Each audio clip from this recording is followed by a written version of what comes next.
Tu penses que je l'ai trompé, Karen? Je n'ai même pas eu le temps de répondre, avant que ma sœur ne fasse glisser l'enveloppe de l'ADN sur la table du dîner de Pâques en direction de mon mari, souriant comme si elle attendait ce moment depuis 3 ans. Pas pensé, Molly. Je sais. Les cheveux blonds de l'Arc ne correspondent pas du tout à Nolan. Tu lui mens depuis 6 ans.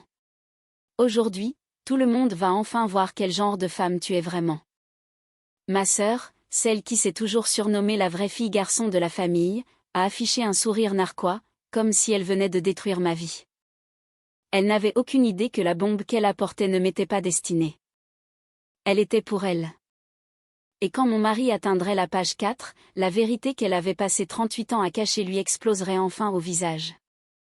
Je m'appelle Molly Martin et j'ai 35 ans. Si vous avez déjà été humilié par votre propre sang et que vous voulez assister à une justice servie froide, cliquez sur j'aime, abonnez-vous, et commentez, témoin, avec votre ville ci-dessous. Je veux savoir qui écoute, pour comprendre comment ma sœur a fini par tenir cette enveloppe. Je dois vous ramener 3 mois en arrière, à une Nixa en laquelle je croyais encore. Nixa, dans le Missouri, n'est pas le genre de ville où les gens viennent s'installer. C'est le genre de ville où les gens reviennent, quand ils n'ont plus d'autre endroit où aller. 24 000 âmes, nichées entre Springfield et les monts Ozarks. Quelques feux de circulation, 3 églises baptistes, un quick trip sur l'autoroute 160 où chaque camionneur entre Saint-Louis et Tulsa s'arrête pour un café à un moment ou à un autre de sa vie. Mon père a été l'un de ces camionneurs pendant 31 ans. Ma mère a travaillé au service du petit déjeuner au Nixa Family Diner, de 1985 jusqu'à ce que ses genoux la lâchent en 2018. Tout le monde dans cette ville connaît tout le monde dans cette ville, ce qui signifiait que tout le monde finirait par savoir ce qui s'était passé dans la salle à manger de mes parents le dimanche de Pâques. Mais en janvier 2026, je pensais encore que l'histoire que nous vivions était celle que nous avions choisie. Je terminais mon service de nuit à l'hôpital Mercy de Springfield à 6 heures du matin un mardi, je parcourais les 20 kilomètres de retour à travers les collines encore sombres des Ozarks, et je me garais dans notre allée juste au moment où la lumière commençait à poindre au-dessus de la cime des arbres. La lumière de notre atelier était déjà allumée. Nolan était là-bas depuis 4 heures. Il y avait une vache charolaise dans une ferme près de l'autoroute CC qui avait un village difficile, et il avait dit au propriétaire qu'il serait là pour 7 heures. Mon mari est vétérinaire pour gros animaux. Il fonctionne selon un horaire que le reste du monde a cessé de suivre vers 1962. Il fonctionne aussi selon une règle à laquelle j'ai appris à faire confiance plus qu'à la plupart des choses dans ma vie, il n'explique pas 2 fois. Je suis entrée dans le vestibule, j'ai enlevé mes chaussures, et je l'ai entendu depuis l'atelier. Le café est encore chaud. Le déjeuner de l'Arc est sur le comptoir. Elle voulait le thermos rose. Ce fut toute la conversation. C'était plus que bien des matins. L'Arc a 6 ans. Elle est née en janvier 2020, juste avant que le monde ne s'arrête, et elle est arrivée avec des cheveux blonds pâles, si fins qu'ils paraissaient presque argentés sous les lumières de la salle d'accouchement. Les cheveux de Nolan sont brun foncé. Les miens sont châtains. La famille de Nolan descend d'une lignée d'Irlandais aux joues rouges et la mienne de solides fermiers allemands, et aucun de nous n'avait de raison de s'attendre à une blonde. Sauf une. Mon arrière-grand-père, Elme Boyd, est descendu d'un bateau de Kaiserslautern en 1923 et est resté blond jusqu'à 50 ans.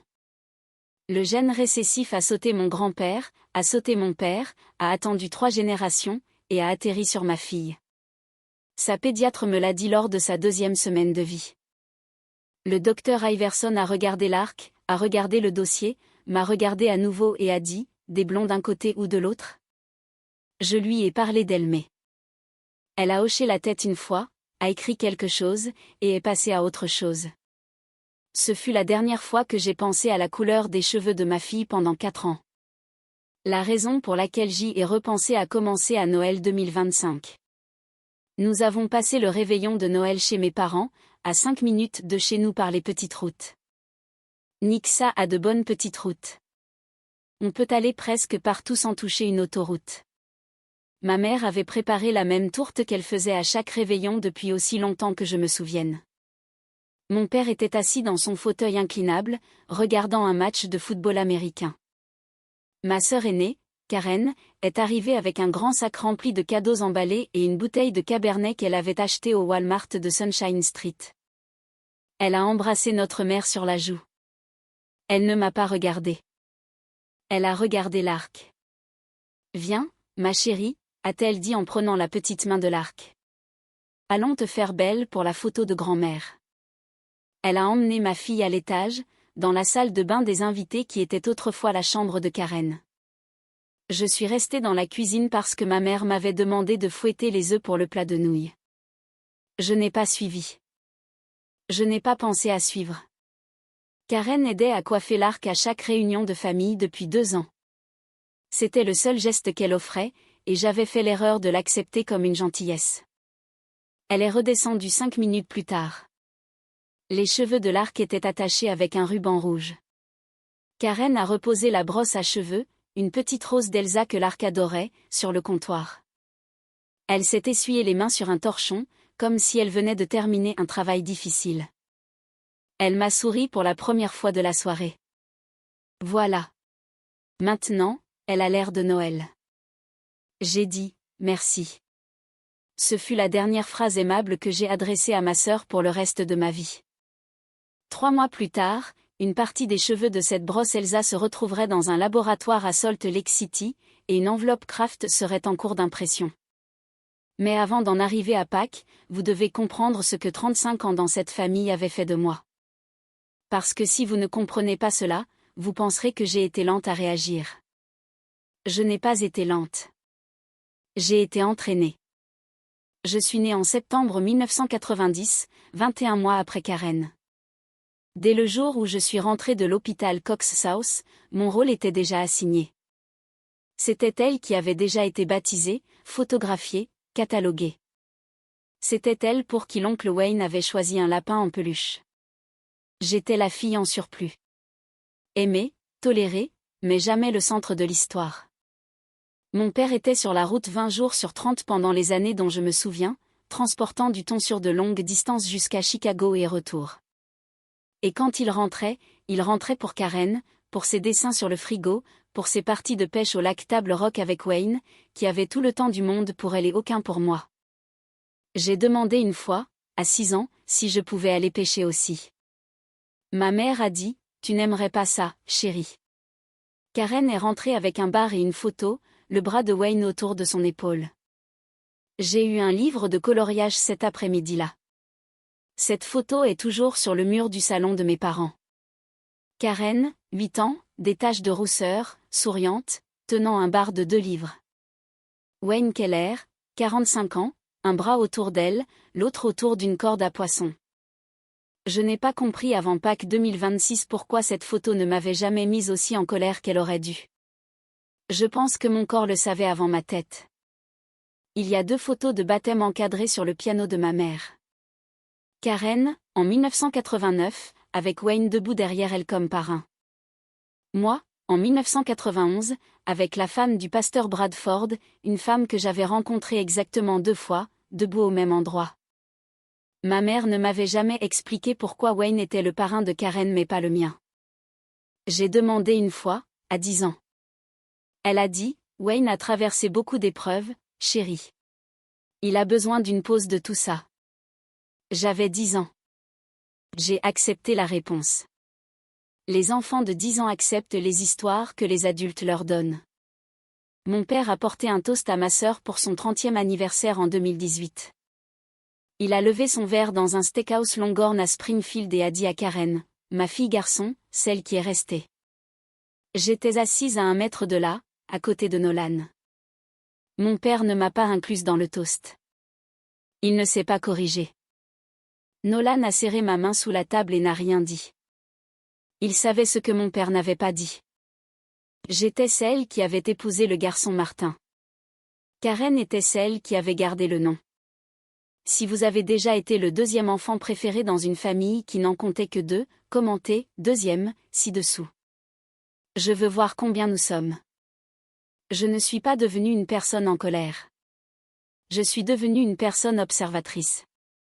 Je suis devenue infirmière aux urgences parce qu'une pièce remplie de mourants est plus facile à lire qu'une famille. Les patients ne mentent pas avec leur corps. Ma famille mentait avec le sien depuis 35 ans, et je ne m'étais jamais arrêté une seule fois pour regarder. Karen s'est fiancée à 29 ans avec un homme nommé Jared Whitmore.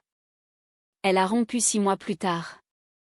Elle s'est de nouveau fiancée à 34 ans avec un ambulancier nommé Colin Redfield. Elle a rompu 18 mois plus tard. Ma mère a dit à tout le monde que c'était à cause des standards élevés de Karen. La vérité, comme je l'ai appris plus tard, c'est que les deux hommes avaient compris quelque chose à son sujet que la famille ne s'était pas autorisée à voir. Elle ne pouvait pas s'asseoir à côté du bonheur de quelqu'un d'autre sans vouloir le redistribuer. Mon bonheur est devenu son projet en 2023. Ça a commencé à Thanksgiving. Elle venait de rompre avec Colin depuis 3 mois. Ses yeux avaient une sorte de lueur qui n'est pas du bonheur. Lark venait d'avoir 3 ans, elle trottinait dans le salon en salopette en jean, et Karen l'a observée un long moment. Puis, devant toute la famille, elle l'a dit. Nolan, tu n'as jamais pensé que Lark ressemblait plus aux côtés de Molly, ou aux côtés de quelqu'un d'autre? La pièce s'est figée. Mon père a continué à manger. Ma mère a fixé la tarte à la citrouille qu'elle coupait. Nolan a posé sa fourchette. Il a regardé ma sœur pendant 8 longues secondes sans répondre. Puis il a pris une autre part de tarte. C'était sa réponse. Je pensais que c'était la fin.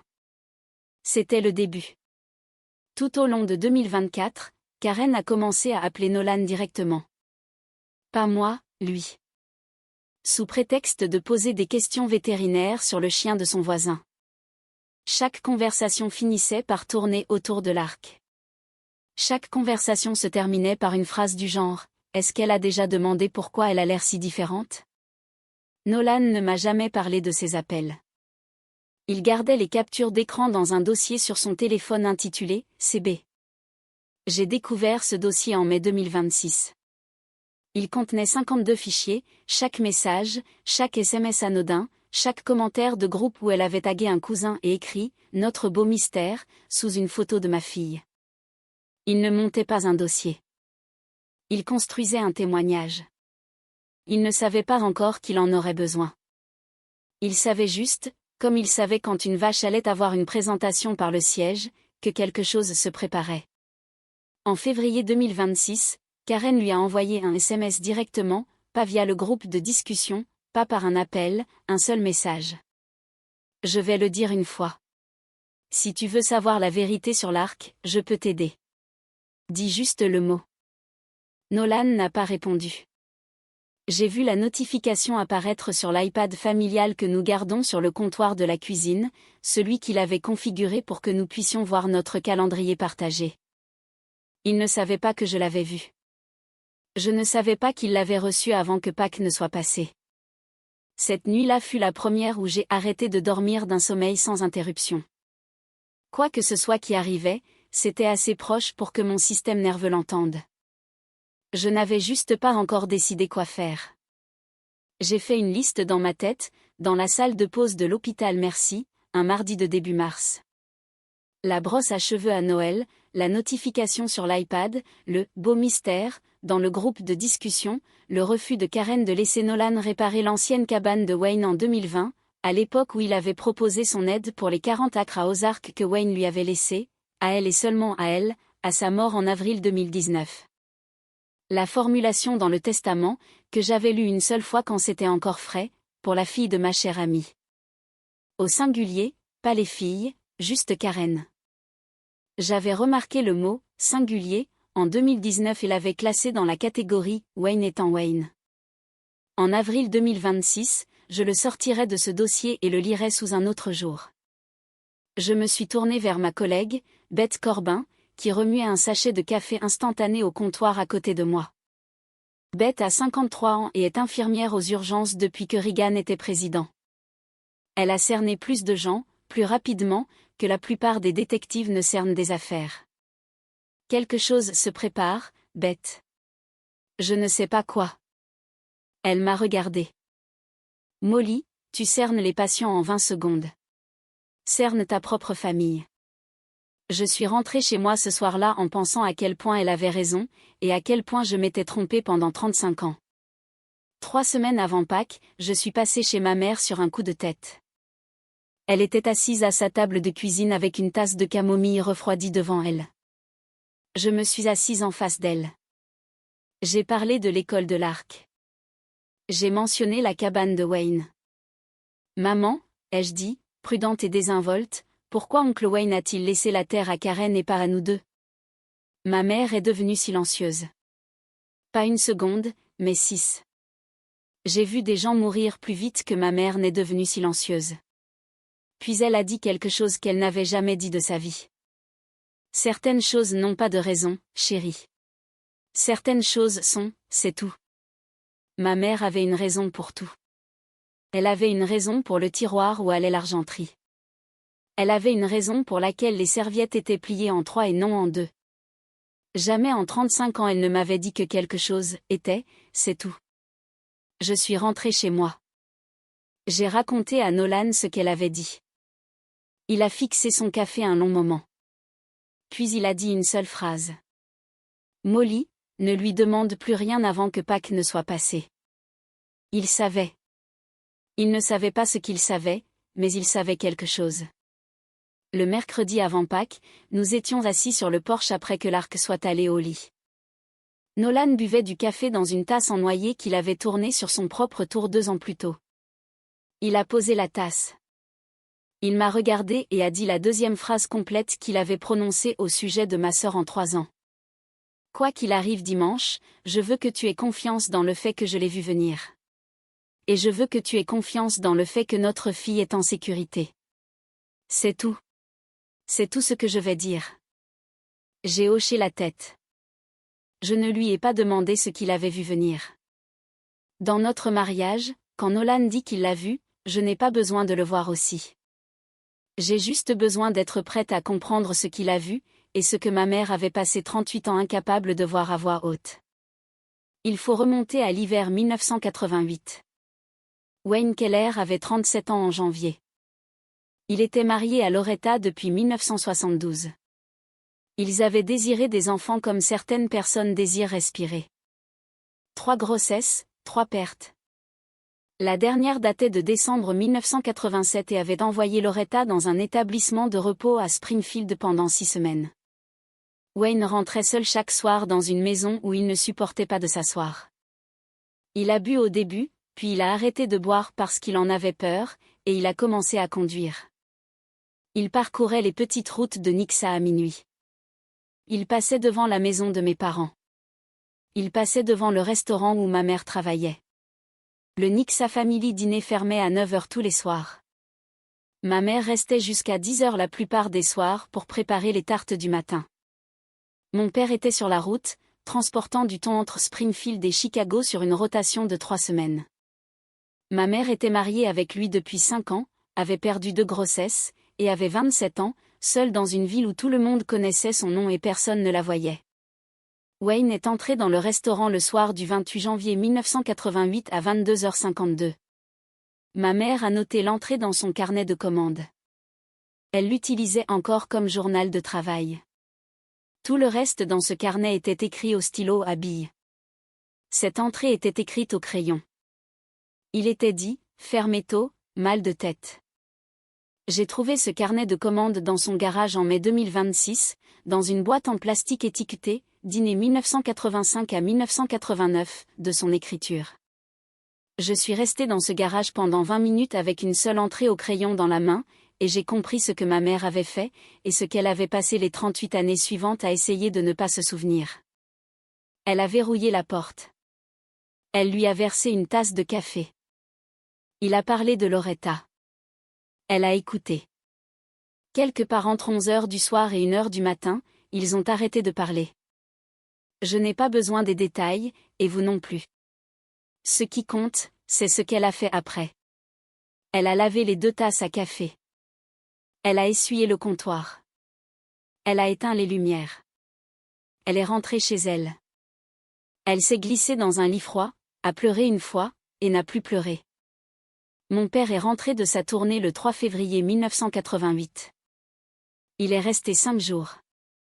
Il l'a regardée et a dit, « Tu as l'air fatiguée, chérie.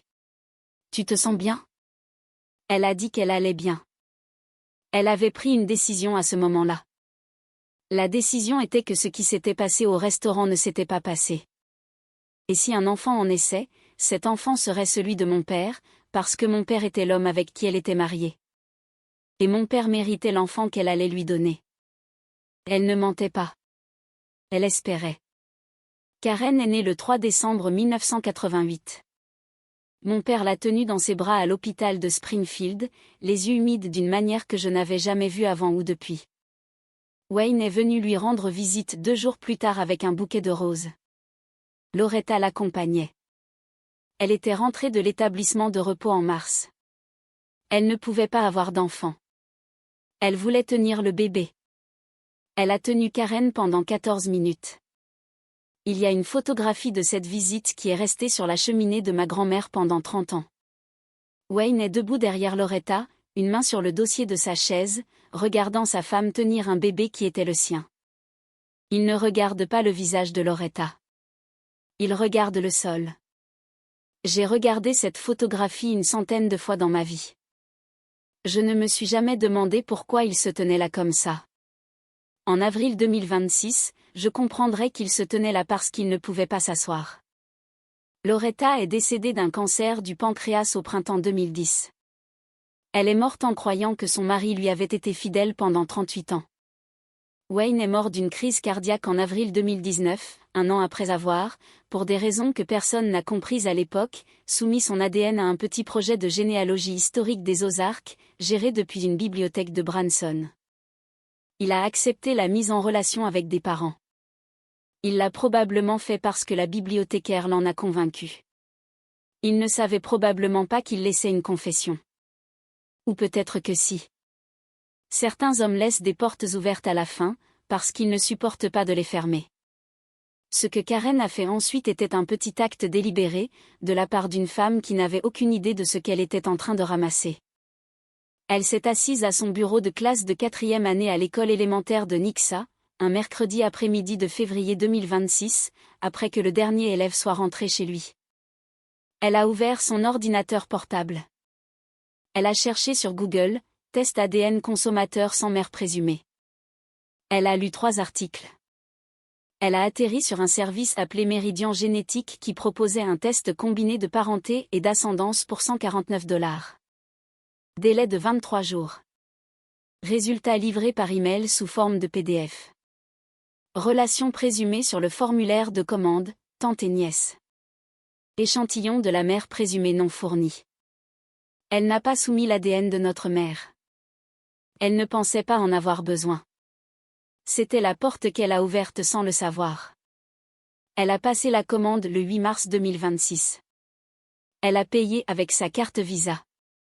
Elle a posté le kit, son propre prélèvement buccal, et les cheveux qu'elle avait coupés à l'arrière de la brosse Elsa de l'Arc le soir de Noël, à un centre de traitement partenaire à Salt Lake City.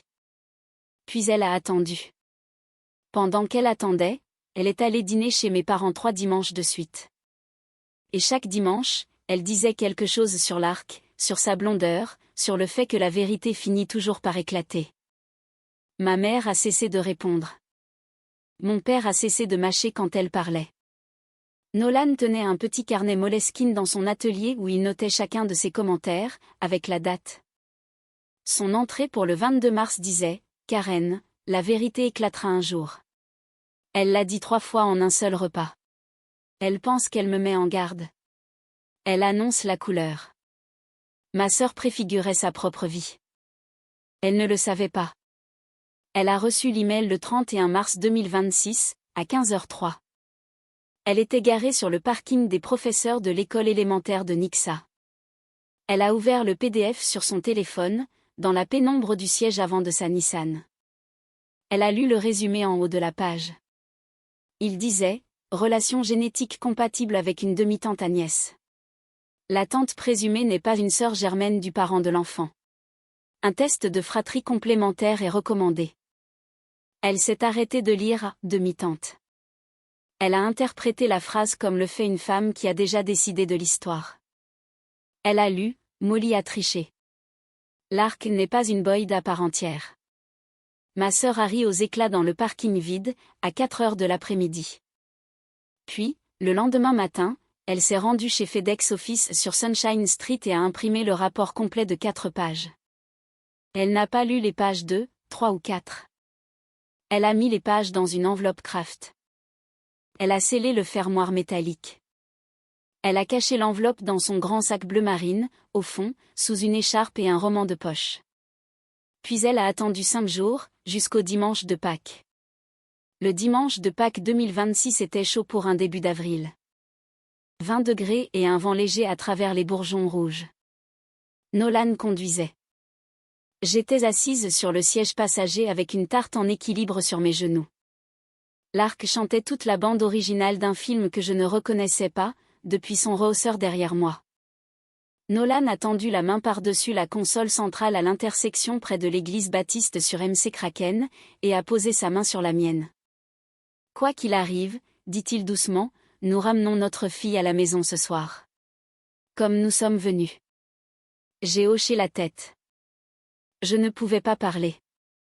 Mes mains savaient déjà ce que ma tête n'avait pas encore décidé. Ma mère avait mis la table pour 8, elle-même, mon père, Karen, Nolan, moi, Lark, et ma cousine Hollis Boyd et son mari, Grady Whitmore de Springfield. Hollis est ma cousine du côté de mon père, 38 ans, avec 2 jeunes enfants. Elle et Grady étaient la seule famille élargie que ma mère s'était sentie assez forte pour inviter. Le reste des Boyd vieillissait, était dispersé, et s'était excusé pour le voyage. Ma mère jouait une Pâques qui ne survivrait pas au dessert. Elle ne le savait pas encore. Les murs de la salle à manger sont peints d'un jaune doux que ma mère a choisi en 2003. La belle vaisselle est blanche avec un fin liseré doré. Mon père regardait KY3 pour les prévisions de l'après-midi quand nous sommes entrés. Il a éteint la télévision quand il a vu Lark et l'a soulevé dans ses bras sans prononcer mon nom. Il ne prononçait jamais mon nom quand il nous voyait. Il disait toujours le sien. Karen aidait dans la cuisine. Elle portait une robe à fleurs qu'elle venait d'acheter. Ses cheveux étaient lissés. Elle m'a souri pour la première fois en des mois. C'était un sourire qui avait été répété. Te voilà, Molly. Entre. Assieds-toi. J'attendais. Elle attendait depuis 6 jours. Je ne le savais pas encore non plus. Mon père a dit le bénédicité. Il a dit le même bénédicité qu'il a dit à chaque fête de ma vie. Seigneur, nous te remercions pour cette famille, pour le sacrifice de ton Fils, et pour la vérité qui nous libère. Amen. Ma sœur a ouvert les yeux avant nous autres. Je l'ai vue faire. Elle regardait Nolan de l'autre côté de la table. Elle souriait. Le premier plat était du jambon, du gratin de macaroni, des haricots verts et des œufs mimosa. Ma mère avait fait une tarte. Il y avait du thé glacé dans la belle carafe. Hollis a interrogé Nolan sur la saison des vélages. Grady a questionné mon père sur le concessionnaire Ford de Kearney. Karen a inséré une phrase dans la conversation, comme on insère un couteau dans un manteau. J'ai beaucoup pensé à la famille ces derniers temps, dit-elle, coupant un œuf mimosa en 2 avec sa fourchette. À ce qui fait que les gens sont une famille. Nolan n'a pas levé les yeux. Ma mère a attrapé la carafe de thé. Sa main était stable, d'une manière qui me disait qu'elle ne l'était pas. Après le premier plat, ma mère s'est levée pour débarrasser les assiettes. Je me suis levée pour l'aider. Je me levais pour l'aider à débarrasser les assiettes depuis 35 ans. C'était un réflexe plus ancien que ma mémoire. Ma sœur m'a arrêtée. Assieds-toi, Molly. J'ai quelque chose pour Nolan. C'est mieux de le dire quand tout le monde est là. Ma mère n'a pas posé les assiettes. Elle est restée debout en bout de table, tenant une pile de vaisselle à liseré doré dans ses 2 mains, et elle n'a pas bougé.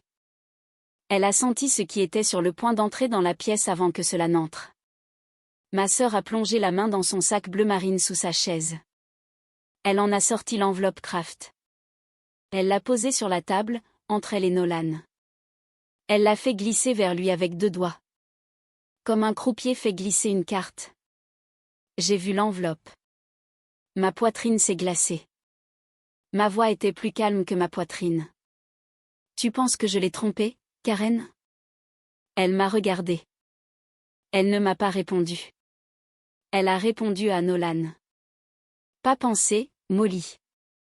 Je sais. Les cheveux blonds de l'Arc ne correspondent pas du tout à Nolan. Tu lui mens depuis 6 ans. Aujourd'hui, tout le monde va enfin voir quel genre de femme tu es vraiment. Je n'ai pas répondu. Il n'y avait rien à répondre. Mon mari a posé sa fourchette. Il l'a posée lentement, comme il pose un scalpel après une opération. Puis il a attrapé l'enveloppe. Avant de l'ouvrir, il a fait quelque chose que je n'attendais pas. Il a regardé Karen de l'autre côté de la table et lui a donné une chance. Karen, avant que j'ouvre ça, tu viens de dire à une pièce pleine de famille que ma femme est infidèle depuis 6 ans. Es-tu sûre que c'est l'histoire à laquelle tu veux être liée? Elle a souri. Elle était si sûre. Elle était sûre depuis 6 jours. Lis-le. Nolan a ouvert le fermoir métallique. Il a sorti 4 pages agrafées au coin. Il a lu la première page sans que son visage ne bouge. Puis il a levé les yeux. Karen, ça ne dit pas ce que tu penses. As-tu lu la page 4? Son sourire ne s'est pas effacé. Pas encore. Elle pensait qu'il gagnait du temps. Ça dit exactement ce que ça dit. Il a lu la section 2 à voix haute, de la même voix égale qu'il utilise avec ses clients quand il explique un diagnostic sur un gros animal qu'ils ne veulent pas entendre. ADN partagé entre l'échantillon sujet Karen Boyd et l'échantillon secondaire nièce présumée, 12,5%. Il a levé les yeux. Il a regardé ma sœur. Karen, tu es institutrice de 4e année. Quel pourcentage une tante partage-t-elle avec sa nièce? Sa bouche s'est ouverte. Elle avait prévu toutes les questions, sauf celle-là. Sa fourchette était toujours dans sa main. Elle l'a posée. Nolan n'a pas attendu sa réponse. Une tante germaine et sa nièce partagent 25%. Une demi-tante en partage 12,5%. Ce rapport te dit, Karen, que toi et ma femme n'êtes pas sœurs germaines. Vous partagez un parent, pas les deux. Ma mère s'est assise. Elle était restée debout en bout de table avec les assiettes tout ce temps.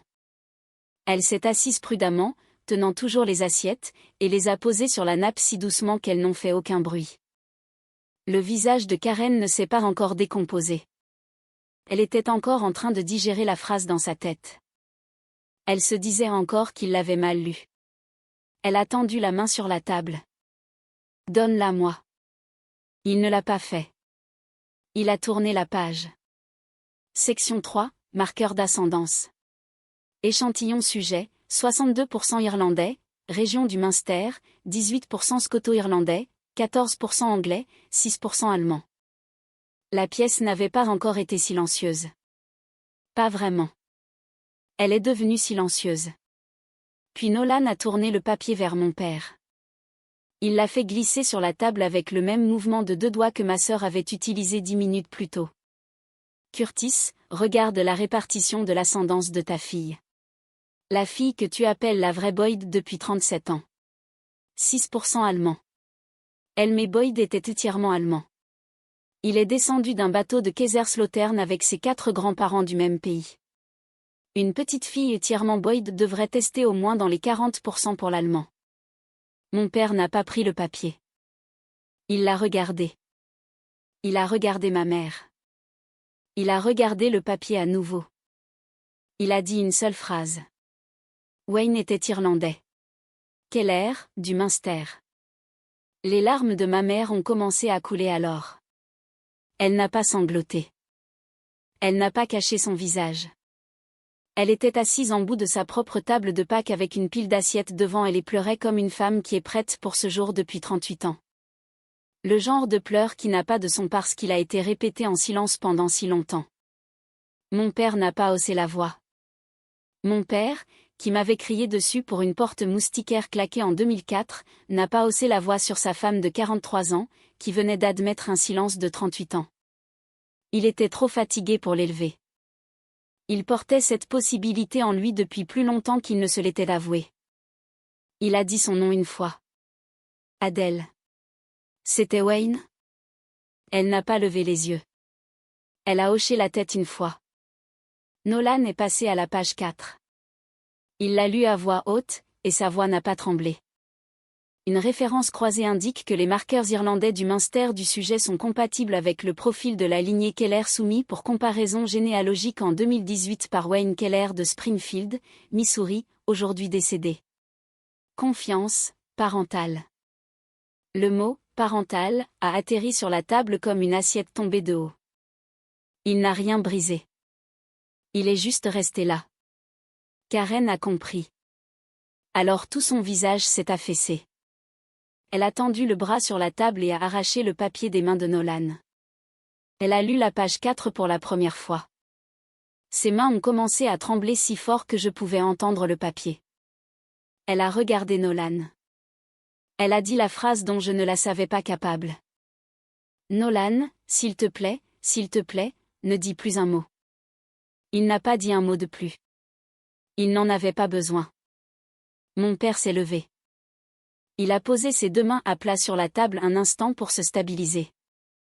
Il avait 67 ans, et je l'ai vu vieillir de 5 ans de plus pendant les 8 secondes qu'il lui a fallu pour se lever. Puis il a fait quelque chose qu'il n'avait pas fait depuis 20 ans. Il a contourné la table. Il n'a pas marché vers ma mère. Il n'a pas marché vers Karen. Il a marché jusqu'à ma chaise. Il a posé sa main sur mon épaule. Elle était lourde. Elle tremblait, mais seulement un peu. Molly, ramène ta fille à la maison. Prends ton mari. J'ai besoin de m'asseoir avec ma femme. Pendant 35 ans, j'avais été le deuxième nom dans chaque phrase de cette maison. En une phrase à sa table de Pâques, mon père a fait de moi le seul nom. Il n'a pas fait suivre mon nom de celui de quelqu'un d'autre. Il ne l'a pas adouci avec celui de quelqu'un d'autre. Il a dit mon nom et m'a demandé de protéger ce qu'il comprenait maintenant être mien. Je me suis levée. Je n'ai pas regardé ma sœur. Je n'ai pas regardé ma mère. Ma cousine Olis pleurait en silence au bout de la table. Grady avait déjà mis son bras autour d'elle.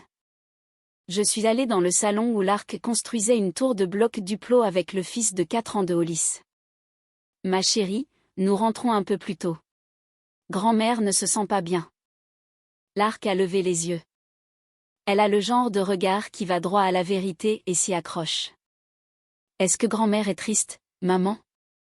Je lui ai dit oui. Je lui ai dit que grand-mère était très triste. Je ne lui ai pas dit pourquoi. Elle demandera à nouveau dans 10 ans. Je lui dirai alors, ou pas. J'ai pris son manteau. Je l'ai soulevé sur ma hanche même si elle a 6 ans et qu'elle est trop grande pour être portée. Elle a enroulé ses bras autour de mon cou et n'a plus posé de questions. Nolan se tenait à la porte d'entrée avec notre porte-tarte à la main.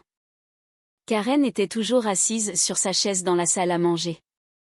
Elle avait les 4 pages étalées devant elle. Elle lisait la page 4 pour la 3e fois. Elle ne pleurait pas. Elle était immobile. Mon père était assis à côté de ma mère. Il ne la touchait pas. Il ne tournait pas sa chaise loin d'elle. Il était assis exactement où il s'était toujours assis, et il faisait face au mur. Nous sommes sortis. La porte moustiquaire s'est refermée derrière nous, comme le font les portes moustiquaires dans le Missouri en avril. Lentement, avec un petit grincement, puis un léger bruit sourd. Nolan conduisait. L'Arc s'est endormi contre son rehausseur en 4 minutes. Les petits-enfants ressentent la tension dans une pièce et s'en débarrassent en dormant. J'ai regardé par la fenêtre les bourgeons rouges qui éclosaient le long de l'autoroute CC. La lumière était longue et dorée. J'ai dit la seule chose que je pouvais dire. Tu savais. Il a gardé les yeux sur la route. Je savais quelque chose. Pas quoi. Il a conduit encore 1 kilomètre. Puis il a dit la 2e phrase qu'il allait jamais dire à ce sujet dans la voiture. Je sais depuis 2 ans que quoi que ce soit qui arrive, ça viendrait par elle. Je ne savais pas quelle forme ça prendrait. J'ai monté un dossier, au cas où. 52 fichiers. Il est sur mon bureau dans l'atelier. Tu peux le lire ce soir, ou ne jamais le lire. Dans tous les cas, il est à toi. Nous sommes rentrés à 17h05. Nolan a porté l'Arc à l'étage, lui a lu 3 livres et l'a mise au lit. Je me suis assise à la table de la cuisine avec une tasse de café que je n'ai pas bu. Quand il est redescendu, il a posé un dossier Kraft, brun, non étiqueté, devant moi. Il m'a embrassé sur le haut de la tête. Il s'est assis en face de moi. Il ne l'a pas ouvert. Il a attendu. Je l'ai ouvert. J'ai lu pendant 1 heure. J'ai lu chaque capture d'écran. J'ai lu le post du groupe de discussion où Karen avait légendé une photo de ma fille, notre beau mystère. J'ai lu le SMS de février où elle lui avait offert la vérité comme une faveur.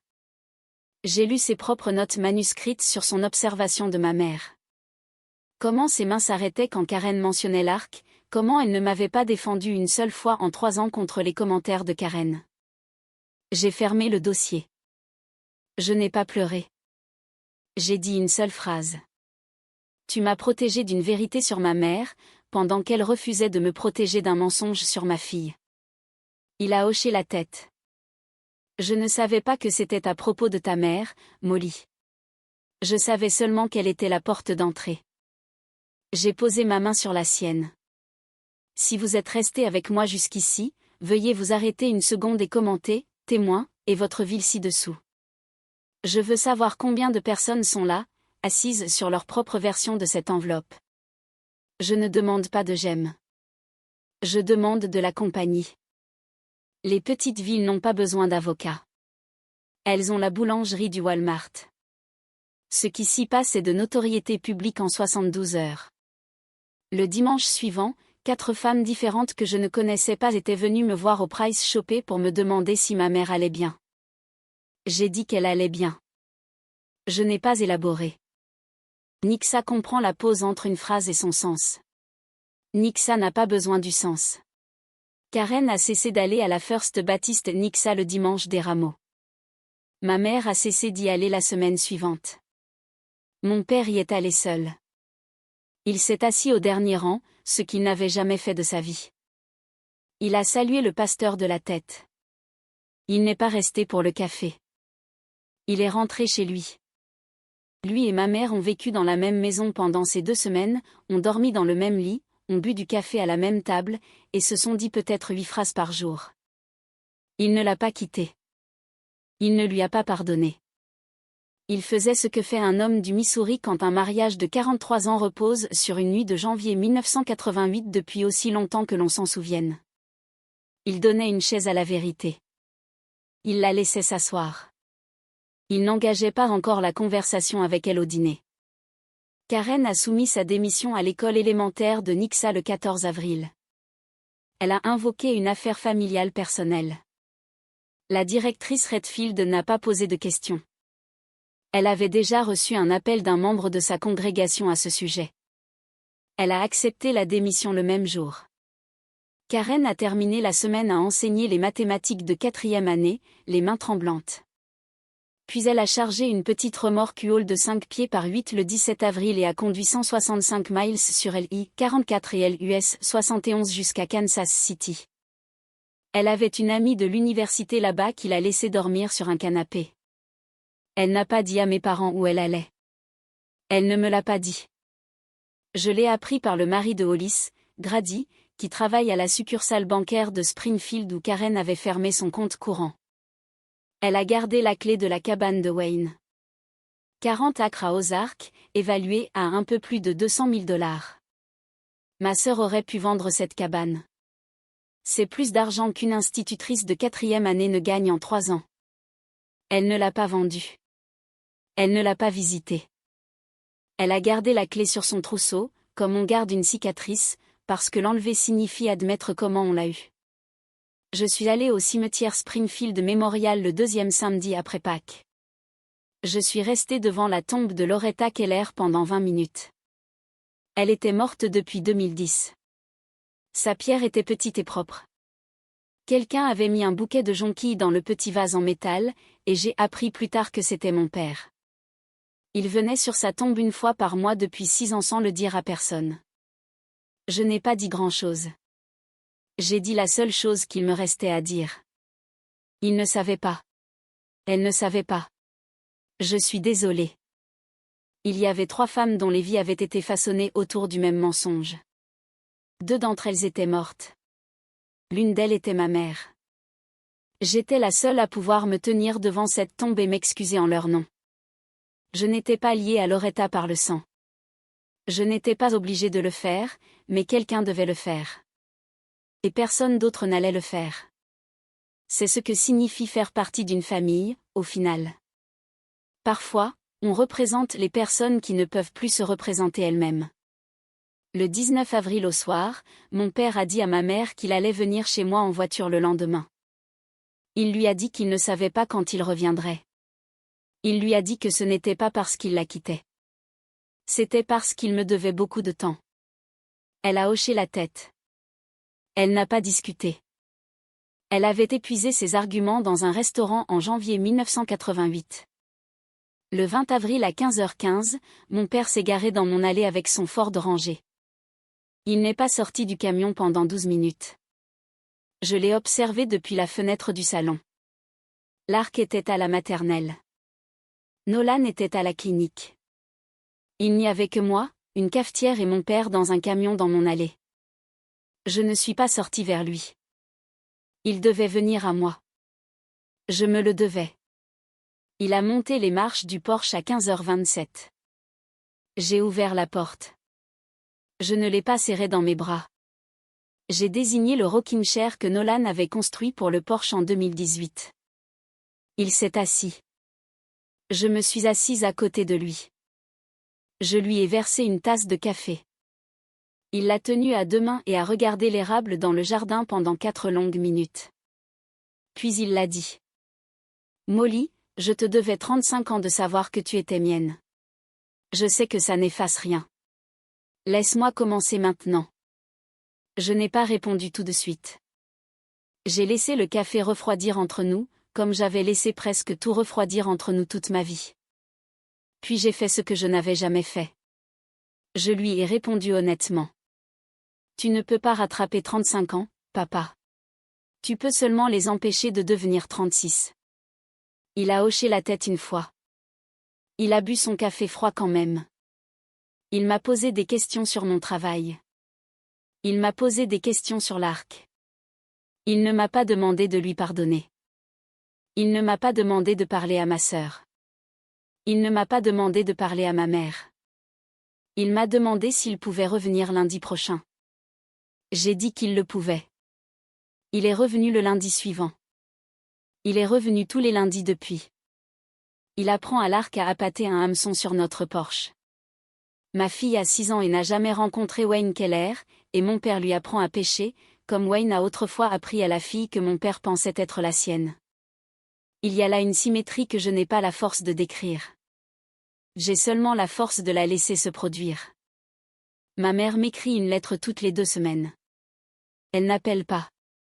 Elle ne vient pas à la maison. Elle écrit sur du papier de bloc-notes jaune, avec l'écriture que j'ai connue toute ma vie. Ces lettres sont courtes, 2 paragraphes. Elle ne demande pas pardon. Elle me raconte ce qu'elle a fait cette semaine-là. Suis allée en thérapie jeudi, j'ai fait du pain vendredi, je me suis assise sur le porche avec ton père dimanche, et nous n'avons pas beaucoup parlé, mais nous étions assis. Je lis chaque lettre. Je n'ai encore répondu à aucune.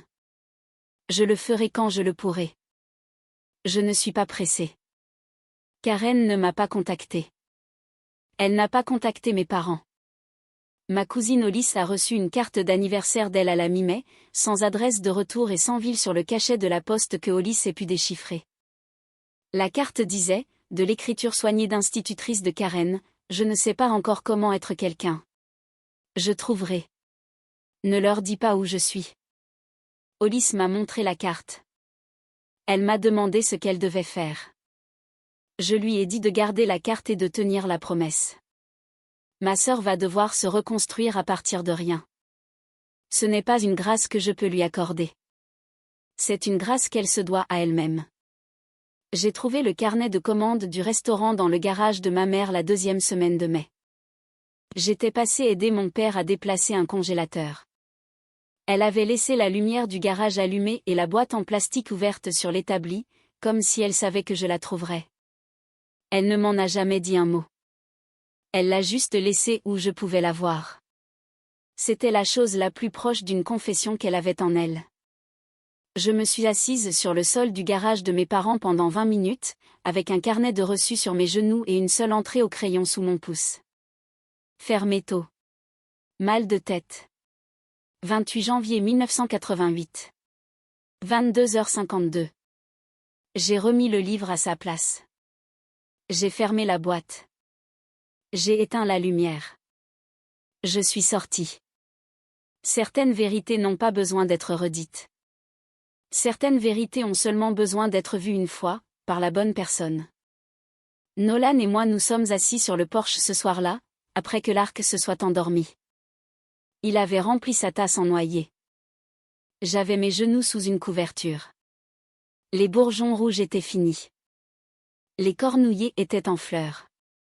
Le téléphone de la clinique n'avait pas sonné de la journée. La lumière de l'atelier était éteinte pour la première fois en une semaine. Il m'a regardé comme il m'avait regardé le jour où je lui ai dit que j'étais enceinte. Il a dit la phrase qu'il avait méritée. « Ça va, Moll ?» Je lui ai répondu comme je l'avais mérité. « Ça ira. Ça va déjà. » Il a hoché la tête une fois. Il a bu son café. Nous n'avons plus parlé pendant 1 heure. Nous avons regardé la lumière quitter un ciel qui l'avait retenu longtemps.